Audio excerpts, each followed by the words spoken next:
রাশিয়ার president Vladimir Putin কি তবে নিজের ছায়াকেই ভয় পাচ্ছেন? ইউক্রেন যুদ্ধের ২.৫ বছর পর ক্রেমলিনের অন্দরমহলে এখন ত্রাসের রাজত্ব।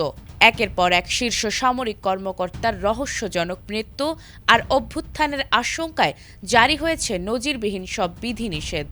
এমনকি পুতিনের ব্যক্তিগত রাঁধুনি থেকে শুরু করে আলোকচিত্রী কারো ওপরই আর ভরসা করতে পারছে না রুশ প্রশাসন। সিএনএন এর হাতে আসা একটি ইউরোপীয় গোয়েন্দা সংস্থার গোপন প্রতিবেদনে উঠে এসেছে চাঞ্চল্যকর সব তথ্য। গত ডিসেম্বরে এক শীর্ষ জেনারেল হত্যাকাণ্ডের শিকার হওয়ার পর রাশিয়ার নিরাপত্তা ব্যবস্থায় বড় ধরনের ফাটল দেখা দিয়েছে। পরিস্থিতি এতটাই নাজুক যে পুতিনের বাসভবনে কর্মরত কর্মীদের এখন থেকে গণপরিবহনে চলাচল সম্পূর্ণ নিষিদ্ধ করা হয়েছে। নিরাপত্তার কড়াকড়ি কেবল কর্মীদের মধ্যেই সীমাবদ্ধ নেই।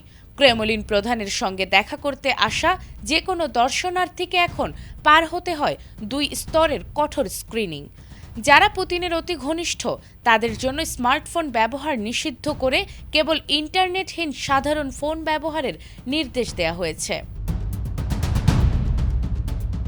প্রতিবেদনে বলা হয়েছে, রাশিয়ার অভ্যন্তরীণ নিরাপত্তা ব্যবস্থার চরম অবনতি ঘটেছে। সামরিক কর্মকাণ্ডের মধ্যে শুরু হয়েছে বড় ধরনের বিবাদ। এই অস্থিরতার জেরে পুতিন তার নিয়মিত যাতায়াতের জায়গাও কমিয়ে দিয়েছেন।